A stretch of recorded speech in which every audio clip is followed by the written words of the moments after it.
Captain Jack Morrison stood on the bridge of the USS Defiant, watching the stars drift past through the main view screen. The ship hummed quietly as it moved through space, its engines working smoothly after 3 years of exploration missions.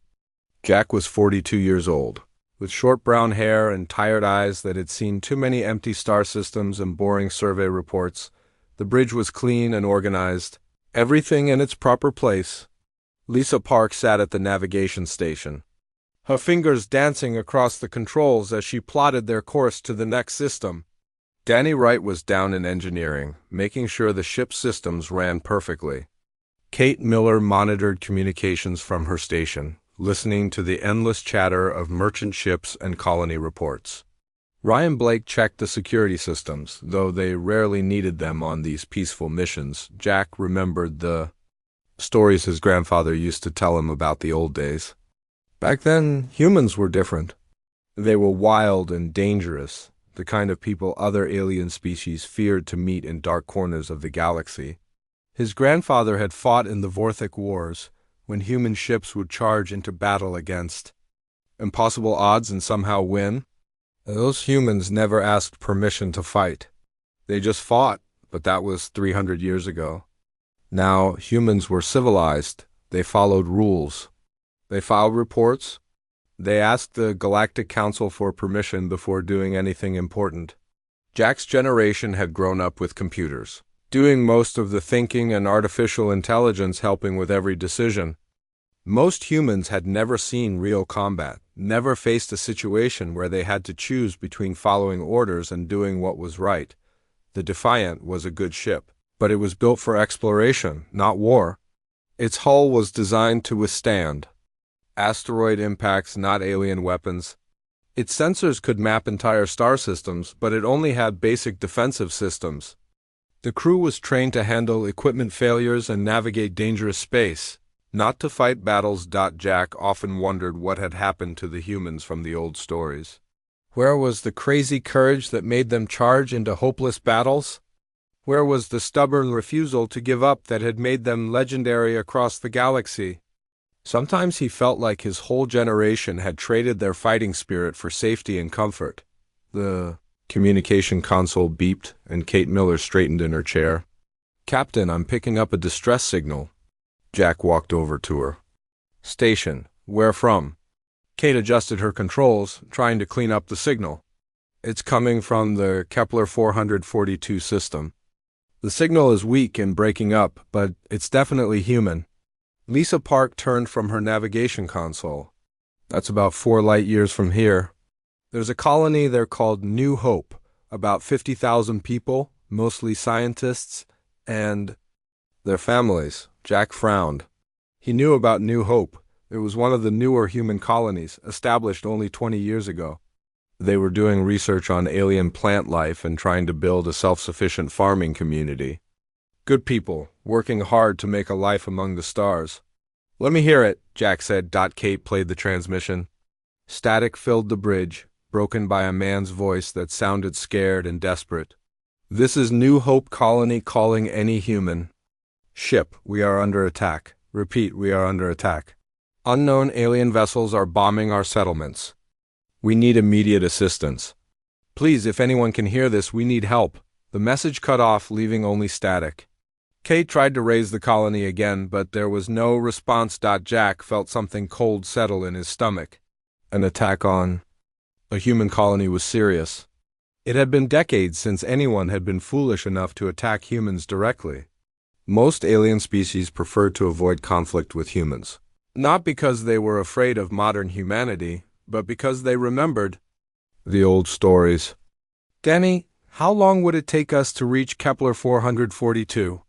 Jack called into the ship's communication system. Danny's voice came back from engineering. "At maximum speed, about 18 hours, Captain." Jack nodded. 18 hours. That could be too long if the colony was really under attack. He needed to act fast. "Kate, open a channel to Earth Command," he ordered. Kate worked at her controls. "Channel open, Captain." "Earth Command, this is Captain Morrison of the USS Defiant. We have received a distress call from New Hope Colony in the Kepler 442 system. They report they are under attack by unknown alien forces. Requesting permission to investigate and render assistance. The response came back quickly. Admiral Harrison's voice was calm and professional. Captain Morrison, we are aware of the situation. You are ordered to maintain your current course and continue your survey mission. A diplomatic team is being assembled to investigate the matter through proper channels. Jack stared at the communication console. Sir, with respect, the colony is under attack right now. By the time a diplomatic team investigates, it might be too late. Captain Morrison, you have your orders. The Galactic Council has been notified, and they will handle the situation appropriately. Earth Command out. The communication channel closed, leaving Jack standing in silence. His crew looked at him, waiting for his decision. Lisa Park's face showed the same frustration he felt. Danny Wright had come up from engineering and was standing near the door, his expression grim. Kate Miller kept trying to raise the colony, but there was still no response. Ryan Blake stood ready, his hand resting on his weapon. Jack had followed orders his entire career. He had been a good officer, filing reports, following procedures, staying within the rules.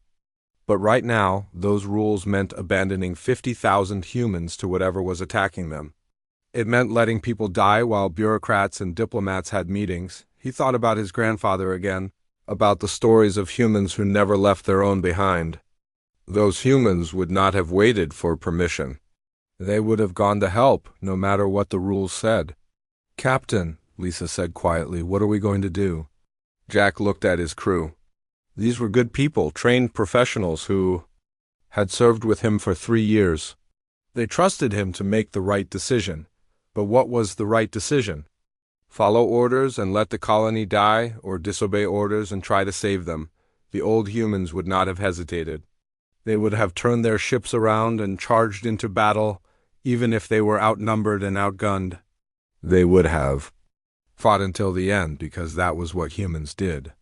They protected their own. Jack made his decision. Lisa, plot a course for Kepler 442, maximum speed.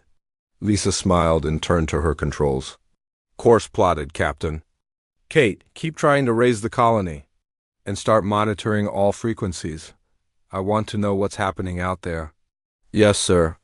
Danny, I need everything you can give me from the engines. We're going to need to get there fast. Danny nodded and headed back to engineering. You'll have it, Captain. Jack sat down in his command chair and looked at the stars ahead. For the first time in years, he felt like he was doing something important, something that mattered. He was remembering what it meant to be human. The USS Defiant changed course, turning toward the Kepler 442 system and whatever was waiting there. Jack Morrison had made his choice. He was going to save the colony even if it meant disobeying orders. He was going to remind himself and his crew what humans were really capable of when they stopped asking permission and started doing what was right. The stars ahead seemed brighter now, and Jack felt something awakening inside him that had been sleeping for too long. Something dangerous and determined, something that other species used to fear. 3 days had passed since the USS Defiant changed course for the Kepler 442 system. Jack Morrison stood in his quarters staring at the wall display that showed their progress. They were still 12 hours away from the colony, and Kate Miller had not been able to raise new hope on any communication channel. The silence was more frightening than any distress call. Jack had not slept well in those 3 days. Every time he closed his eyes, he imagined what might be happening to the 50,000 people on New Hope Colony. He kept thinking about the fear in the voice of the man who had sent the distress call. That man had been counting on someone to help, and Jack was the only one who had answered. The ship's communication system buzzed. Captain Morrison, please report to the bridge immediately. Jack straightened his uniform and walked quickly to the bridge. Kate Miller was at her station, her face pale and serious. Lisa Park looked up from her navigation controls with worried eyes. Danny Wright had come up from engineering and was standing near the main view screen. What is it, Kate? Jack asked. Captain, I'm receiving a transmission from a Galactic Council investigation ship. They're broadcasting from the Kepler 442 system. Jack felt his heart sink. If the Galactic Council was already there, it probably meant the attack was over. Put it on the main screen. The view screen flickered and an alien face appeared. It was a Zilani, one of the blue-skinned species that made up a large part of the Galactic Council. The creature's large eyes looked sad and tired. "This is Commander Vex Lin of the Galactic Council investigation ship Harmony. We have completed our preliminary investigation of the attack on New Hope Colony. We are now transmitting our findings to all member species." Jack's crew gathered around him as the transmission continued. At approximately 0800 hours colony time, 12 ships of the Krex Dominion attacked New Hope Colony. The attack lasted 14 hours. We regret to report that there were no survivors. The words hit Jack like a physical blow. No survivors? 50,000 people dead? Men, women, children, scientists, farmers, teachers. All gone, the Zilani continued speaking. The Krex forces used standard intimidation tactics, broadcasting their actions to maximize psychological impact on other human settlements. The attack was systematic and deliberate, designed to send a message to the human government. The transmission switched to recorded footage from the colony. Jack watched in horror as alien ships fired on buildings, as people ran for shelters that offered no protection, as families huddled together in their final moments. The images were terrible, but what made them worse was the methodical way the Krex had conducted the attack. They had not been in a hurry. They had taken their time. Lisa Park made a small sound of disgust and turned away from the screen. Danny Wright's hands clenched into fists. Kate Miller wiped tears from her eyes. Ryan Blake stood perfectly still, but Jack could see the fury building in his face. The footage showed something that made Jack's blood run cold. The Krex had not just killed the colonists. They had tortured them. The aliens were known for their cruelty, but seeing it was different than reading about it in reports. These creatures enjoyed causing pain and fear. Commander Vex Lin reappeared on the screen. Analysis of Krex communications indicates this attack was a test. The Krex leadership wanted to determine if modern humans would respond to aggression, as their ancestors did. Based on the lack of immediate military response, they have concluded that humans have become weak and will not defend their colonies. Jack felt something break inside him. The Krex had attacked New Hope Colony because they thought humans were too soft to fight back. They had tested human resolve and found it wanting. 50,000 people had died because the galaxy thought humans had lost their fighting spirit. Intelligence reports indicate the Krex fleet is now moving toward 3 additional human colonies, the Zilani continued. New Denver, Port Armstrong, and Riverside Station are all in the projected path of the Krex advance. Each colony has been warned to prepare for evacuation. Evacuation, Jack thought bitterly. Instead of fighting to protect their people, the human government was telling them to run away. The Krex had been right about one thing: modern humans had become weak. The transmission ended, leaving the bridge in silence. Jack stared at the blank screen, thinking about the footage he had just seen. Those people had died believing that help was coming. They had sent out a distress call, trusting that other humans would come to their aid. But no one had come except a Galactic Council investigation team, and they had arrived too late to do anything but count the bodies. "Captain," Kate Miller said quietly, "I'm receiving new orders from Earth Command." Jack turned to her. "What do they say?" Kate read from her screen. "All human vessels are ordered to avoid the Krex fleet. Military Command is convening a special session to discuss diplomatic options. Colonial defense forces are being placed on alert but are not authorized to engage unless directly attacked." Jack laughed, but there was no humor in it. Diplomatic options against the Krex. Everyone on the bridge knew what that meant. The Krex Dominion did not negotiate.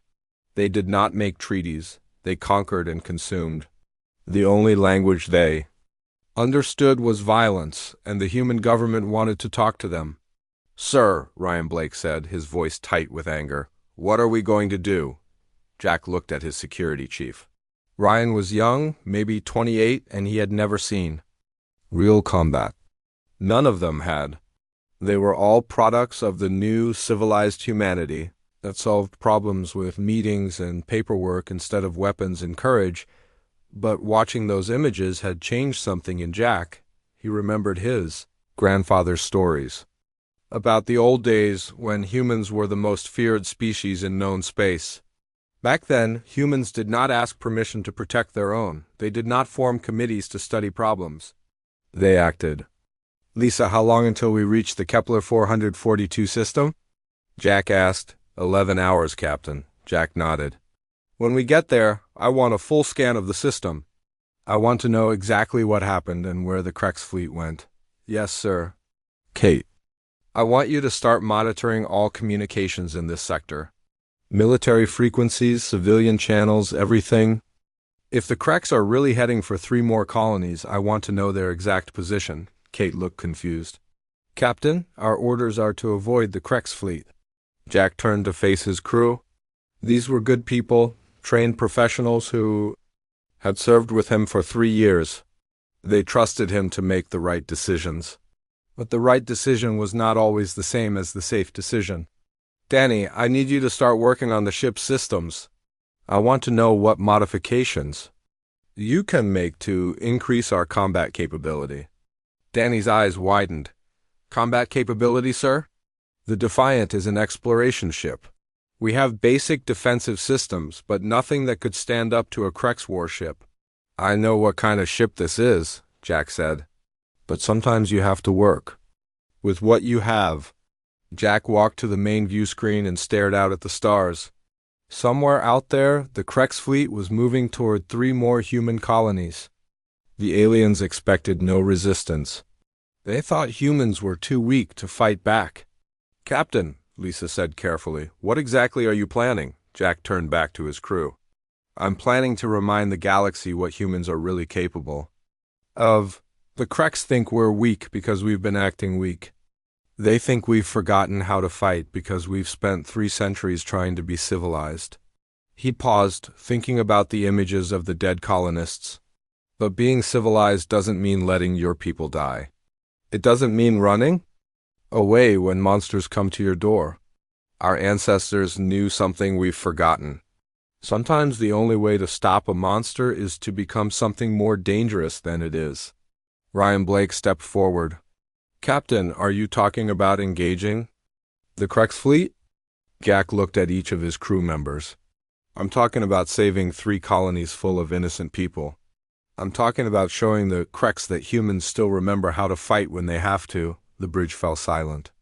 Jack knew he was asking them to risk their lives, to disobey orders, to go against everything they had been taught about following procedures and respecting authority.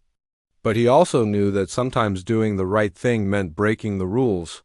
Sir, Kate Miller said quietly, the Krex fleet has 12 ships.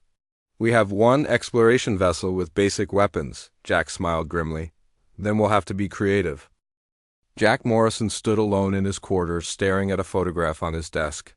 It showed his grandfather, Colonel William Morrison, in his old military uniform.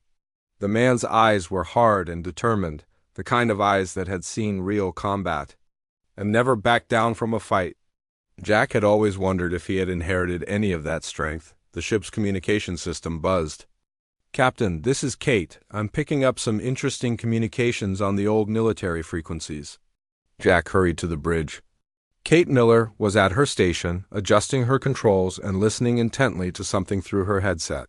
What kind of communications? Jack asked. Kate looked up at him with excitement in her eyes. Captain, there are veterans out there. Old soldiers who fought in the wars decades ago. They're talking to each other, sharing information about the Krex attack. And, sir, they're angry. Jack felt a spark of hope. Can you put it on speaker? Kate nodded and activated the bridge speakers. A gruff voice filled the air, speaking with the authority of someone who had seen real combat. This is Commander Helen Torres, formerly of the Earth Defense Force. I'm currently operating a modified cargo ship in the Centauri sector. I've been monitoring the situation with the Krex fleet. Another voice responded. Torres, this is Captain Nick Carter. I've got a small fighter squadron about 2 sectors from your position.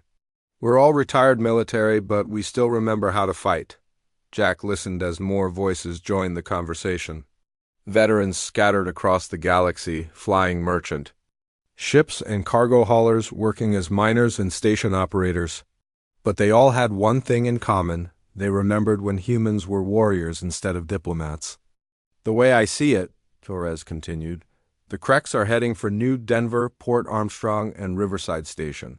3 colonies full of innocent people who don't deserve to die because the politicians are too scared to fight. I agree, Carter replied, but what can we do? We're not active military anymore. We don't have warships or official authority. Jack stepped forward and spoke into the communication system. This is Captain Jack Morrison of the USS Defiant. I'm listening to your conversation and I think I might have an answer. The channel went quiet for a moment, then Torres spoke. Morrison, what's your position and what kind of ship are you flying? I'm currently en route to the Kepler 442 system in an exploration vessel. I know it's not much, but I'm not going to let the Kreks massacre 3 more colonies while Earth Command holds. Meetings. There was a pause, then Carter's voice came through with approval. Finally, someone with some spine. What did you have in mind, Morrison? Jack took a deep breath. I'm thinking we need to gather every ship we can find and make a stand. The Kreks expect no resistance. They think modern humans are too weak to fight. Let's prove them wrong. Lisa Park turned from her navigation station. Captain, I'm detecting something on long-range sensors. It's a ship signature, but it's old. Really old? Jack walked over to her station. Can you identify it? Lisa worked at her controls, trying to clean up the sensor reading. It's a military vessel, sir. From the configuration, I'd say it's from the old Earth Defense Force, but that's impossible. Those ships were decommissioned decades ago. Danny Wright came up from engineering, drawn by the excitement on the bridge. Captain, what if it's not impossible? What if someone kept one of the old warships operational? Jack felt his pulse quicken. The old Earth Defense Force ships were monsters compared to modern vessels. They were built for war, not exploration or diplomacy, if they could find one that still worked. Kate, can you raise that ship? Jack asked. Kate adjusted her controls. I'm trying, sir. The signal is weak, but I think I can get through. After a few minutes of static, a new voice came through the speakers. It was an older woman, speaking with the calm authority of someone who had commanded warships in real battles. This is Admiral Patricia Stone. I'm currently aboard the decommissioned dreadnought USS Retribution. Who is this? Jack's crew stared at each other in amazement. Patricia Stone was a legend, one of the greatest military commanders in human history. She had supposedly died in a shuttle accident 15 years ago. Admiral Stone, this is Captain. Jack Morrison, I thought you were dead, the woman laughed. Reports of my death were greatly exaggerated, Captain. I've been out here in the deep space, keeping the Retribution operational just in case humanity ever remembered how to fight. It looks like that day might have finally come. Jack felt a surge of hope and excitement. Admiral, the Kreks are heading for 3 human colonies. Earth Command is planning a diplomatic response. We need to stop them. I've been monitoring the situation, Captain. The Kreks chose their targets well. They're testing our resolve, seeing if we'll fight back or just file a complaint with the Galactic Council. Torres's voice came through the channel again. Admiral Stone, this is Helen Torres. I served under you during the Vorthok campaign. If you're willing to lead, we'll follow. Count me in too, Carter added. I've got 12 fighters and pilots who remember how to use them. Jack looked at his crew. Lisa Park was plotting courses on her navigation screen, calculating where all the ships could meet. Danny Wright was already thinking about how to modify their systems for combat. Kate Miller was coordinating communications with the growing fleet of volunteers. Ryan Blake stood ready, his hand resting on his weapon. Admiral, Jack said, what's the condition of the Retribution? She's old, but she's still got teeth, Captain. My crew has been maintaining her systems for 15 years. We're ready for combat. Jack made his decision. Then let's do this. All ships, this is Captain Morrison. I'm transmitting coordinates for a rendezvous point. We're going to intercept the Kreks fleet before they reach the colonies. Over the next few hours, Jack watched in amazement as ships began converging on their position. They came from all over the galaxy, cargo haulers with improvised weapons, mining ships with industrial lasers, even a few old patrol boats that had somehow avoided being scrapped. The pilots and crews were mostly veterans, men and women who had served in the old wars and never forgotten what they had learned. They came because they remembered a time when humans protected their own. When they didn't ask permission to do what was right. Danny Wright worked frantically to modify the Defiant systems. He rerouted power from the survey sensors to the defensive shields, converted the mineral analysis lasers into weapons, and pushed the engines beyond their normal limits. Kate Miller coordinated communications between the growing fleet. She established secure channels, organized supply transfers, and helped the different ships work together as a unit. Lisa Park calculated firing solutions and attack patterns. She studied the Krex fleet's movements and planned intercept courses that would give them the best chance of success. Ryan Blake prepared the ship's security systems for combat. He distributed weapons to the crew, set up emergency medical stations, and prepared for the possibility of boarding actions. Jack stood on the bridge, watching his crew work with an intensity and purpose he had never seen before. For the first time in their lives, they were preparing for real combat, not just another survey mission or diplomatic meeting. "Captain," Kate reported, "we now have 37 ships in our fleet. It's not much compared to the Krex, but it's what we have," Jack nodded. "Sometimes you have to work with what you have. Our ancestors faced worse odds and still won." The main view screen showed the approaching ships. The USS Retribution was massive, nearly 2 kilometers long and bristling, with weapons that could tear apart enemy vessels. Around it, the smaller ships looked like escorts protecting a giant. "Admiral Stone," Jack said into the communication system, "what's our strategy?" The Admiral's voice came back calm and confident. "We're going to remind the galaxy what humans are capable of, Captain. The Krex think they're hunting sheep. They're about to discover they're facing wolves." Jack felt something awakening inside him, something that had been sleeping for his entire life. It was the same feeling his grandfather must have had when he charged into battle against impossible odds. It was the feeling of being truly human. "All ships," Jack announced. "This is Captain Morrison. We're about to face an enemy that thinks we're weak. They chose to attack our people because they believed we wouldn't fight back. Today, we're going to show them they were wrong. Today, we remind the galaxy why they used to fear us." The fleet moved forward, 37 ships carrying crews who had rediscovered their fighting spirit. They were heading toward a battle that would change everything. A battle that would determine whether humanity would remain weak and civilized or remember what it meant to be dangerous. The USS Retribution was even more impressive up close than Jack Morrison had imagined.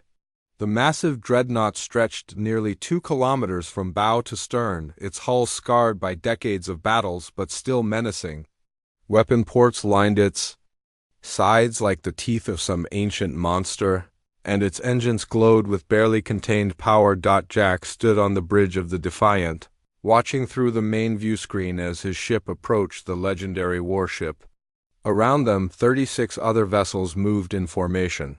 A ragtag fleet of cargo haulers, mining ships, and converted civilian craft. They looked small and fragile compared to the Retribution, but Jack knew that each one carried crew members who had volunteered to risk everything for people they had never met. "Captain," Kate Miller announced, "Admiral Stone is requesting permission to come aboard the Defiant." Jack straightened his uniform. "Permission granted. Have her shuttle dock in Bay 2. 20 minutes later, Admiral Patricia Stone walked onto the bridge of the Defiant.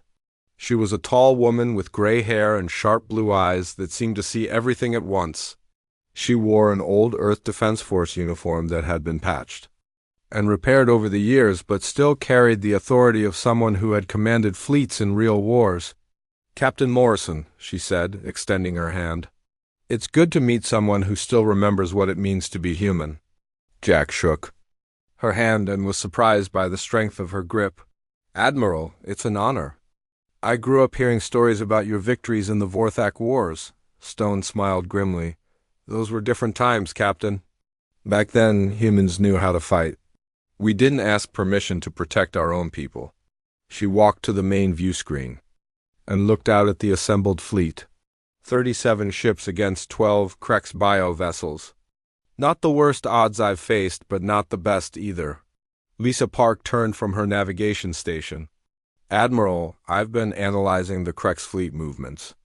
They're taking their time, moving slowly toward the colonies. They expect no resistance. That's their first mistake, Stone replied. The Krex are powerful, but they're also arrogant.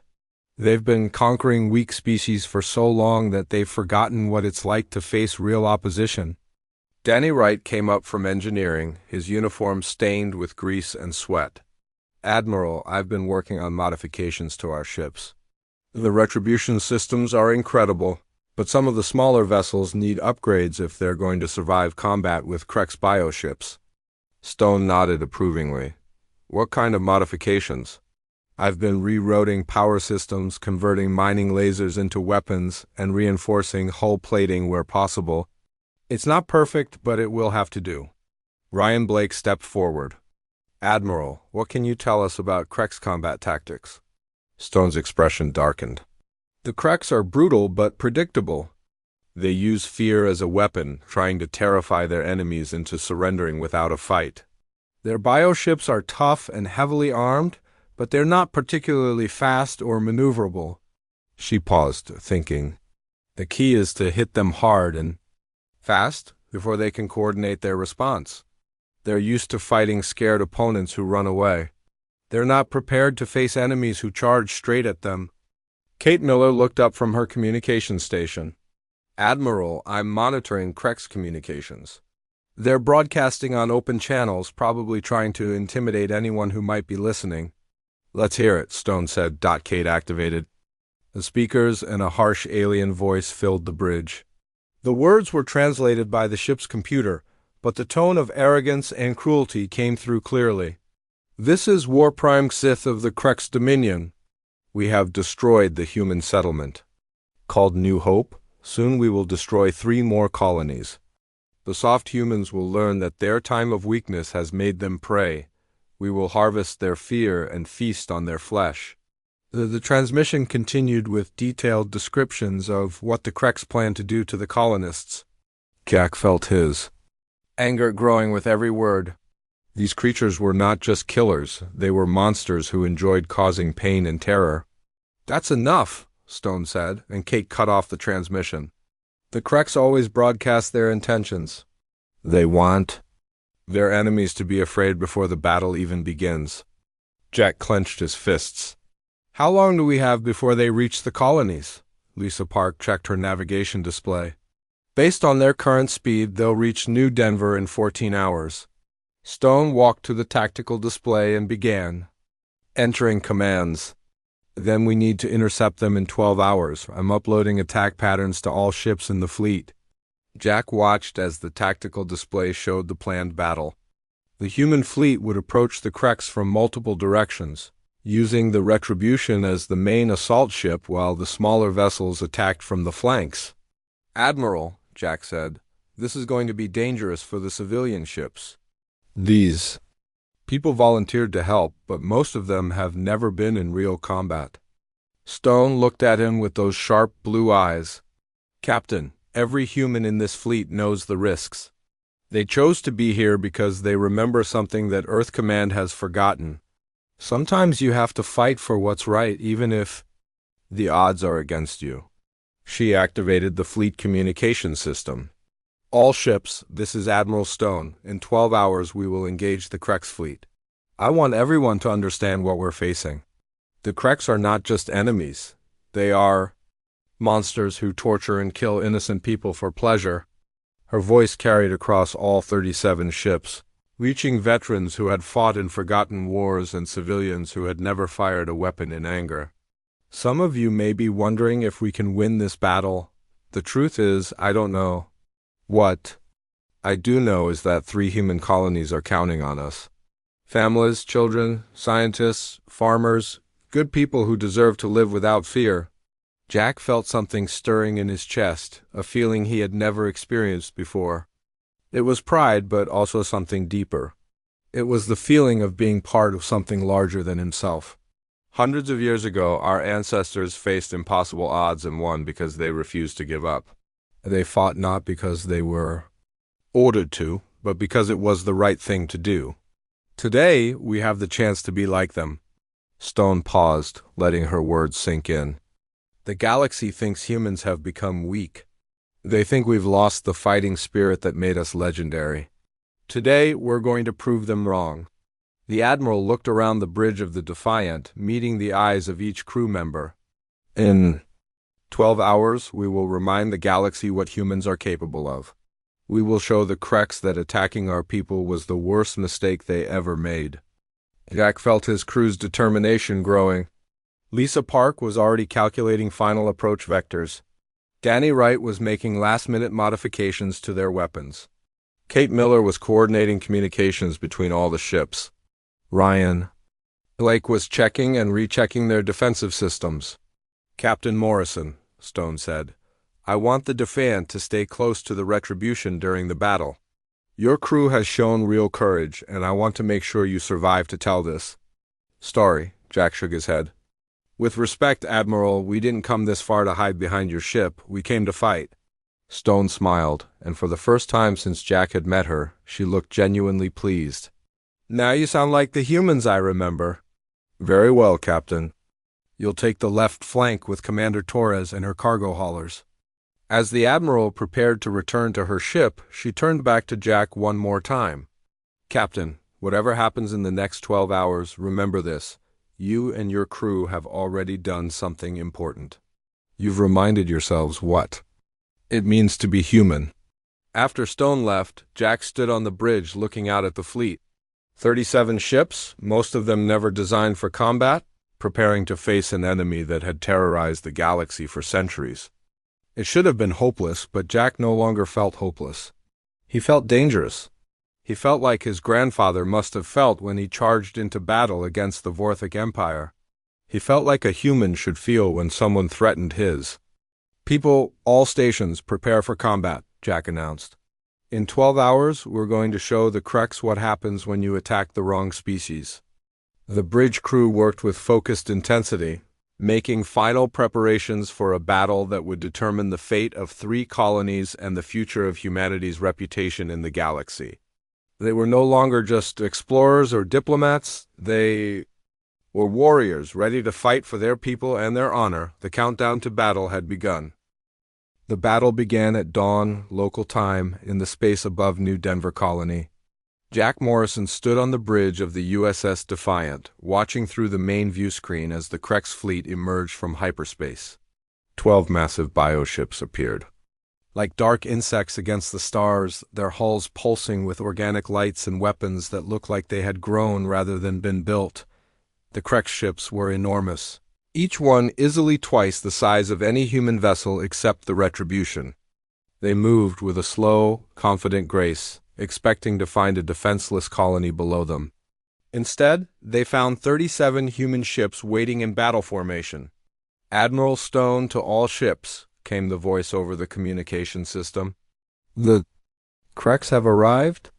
All vessels execute attack pattern Morrison. Jack felt a surge of pride that the Admiral had named the attack pattern after him. He gripped the arms of his command chair as the human fleet began to move. The USS Retribution led the charge, its massive form accelerating toward the center of the Kreks formation. The ancient dreadnought had been built for this kind of fight, and every weapon on its hull began firing at once. Beams of energy and streams of projectiles reached across space to strike the nearest Kreks. Bio-ship. The alien vessel shuddered under the impact, its organic hull rippling as it absorbed the damage. But the Retribution's weapons were designed to destroy ships much tougher than anything the modern galaxy had ever seen. The Kreks ship's hull began to crack and burn. All ships, follow the Retribution, Jack ordered. Danny, give me everything the engines have got. The Defiant surged forward, joining the charge toward the enemy fleet. Around them, the other human ships moved in perfect coordination. Commander Torres's cargo hauler fired its improvised weapons at a Krek ship, while Captain Carter's fighter squadron swarmed around another bioship like angry insects. The Kreks were not prepared for this kind of attack. They had expected to face a few patrol boats at most, not a coordinated fleet led by a legendary dreadnought. Their bioships began to turn, trying to bring their weapons to bear on the attacking humans. War Prime Seth's voice came over the communication channels, no longer arrogant but filled with surprise and growing fear. "What are these ships? Humans do not fight like this anymore." Jack smiled grimly as he heard the confusion in the alien's voice. The Kreks had been so sure that modern humans were weak and civilized. They were learning how wrong they had been. "Kate, open a channel to the Kreks fleet," Jack ordered. "Channel open, Captain." Jack spoke into the communication system, making sure his words would reach every Krek ship. "This is Captain Jack Morrison of the human fleet. You made a mistake when you attacked New Hope Colony. You thought we had forgotten how to fight. Today, you learned the truth." The battle raged around them as Jack spoke. The Retribution's main guns tore through the hull of a Krek's bioship, causing it to explode in a brilliant flash of light. Two more Kreks vessels concentrated their fire on a human cargo hauler, but the smaller ship twisted away from their weapons and returned fire with mining lasers that cut deep into alien flesh. "We are the children of a death world," Jack continued, his voice carrying across the battlefield. "We are the descendants of creatures that refused to give up, no matter how hopeless the odds seemed. You chose to test our resolve. Now you face the consequences." A Krek's bioship fired at the Defiant, its organic weapons sending streams of acid toward Jack's ship. Lisa Park threw the ship into a spinning dive, avoiding the worst of the attack while Danny Wright rerouted power to the shields. "Return fire," Jack ordered. Ryan Blake activated their modified weapon systems. The Defiant's converted survey lasers struck the Krek ship, burning through its hull and causing internal explosions. The alien vessel began to list to one side, leaking atmosphere and fluids into space. Across the battlefield, the human fleet was proving that courage and determination could overcome superior numbers and firepower. The veterans who had answered Jack's call fought with the skill and fury of warriors who had never forgotten what they were capable of. Commander Torres's cargo hauler rammed directly into a damaged Krek ship, both vessels exploding in a massive fireball. Captain Carter's fighters swarmed around the largest Krek's bioship, their small weapons finding weak points in the alien hull and exploiting them mercilessly. But it was the USS Retribution that dominated the battle. Admiral Stone's ship moved through the Krek's fleet like an ancient predator, its weapons destroying everything they touched. The dreadnought had been built during humanity's most warlike period, and it showed in every devastating salvo. "Captain," Kate Miller reported, "I'm picking up a transmission from War Prime Sith. He's broadcasting to the entire Krek's Dominion." "Put it on speaker," Jack ordered. The alien's voice filled the bridge, no longer filled with arrogance but with terror and disbelief. "This is War Prime Sith to all Krek's forces. The humans are not as we believed. They fight like the old stories say they fought. They are not civilized. They are still monsters." Jack felt a fierce satisfaction as he heard the fear in the alien's voice. For too long, the galaxy had forgotten what humans were really capable of. Today, they were remembering the battle continued for 6 hours, but the outcome was never really in doubt once the human fleet committed to the attack. One by one, the Krek's bioships were destroyed or crippled. The aliens had been expecting to massacre helpless colonists, not fight a determined fleet led by the most famous admiral in human history. When the last Krek ship exploded, the battlefield fell silent except for the hum of human engines and the crackle of cooling debris. Jack looked around at what remained of his fleet. They had lost 8 ships, including Commander Torres' cargo hauler, but they had achieved something that no one had thought possible. They had completely destroyed a Krek's fleet.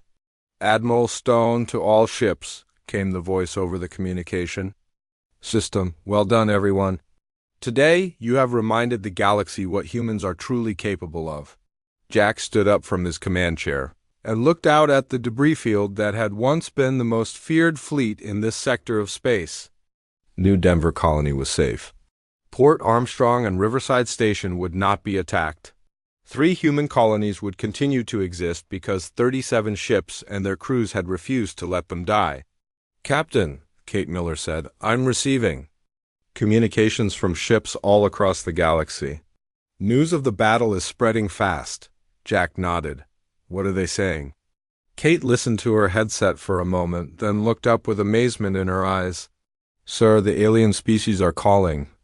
It's the return of the Death World spawn. They're saying that humanity's legendary warriors have awakened again." Lisa Park turned from her navigation station. "Captain, I'm detecting multiple ships heading toward our position."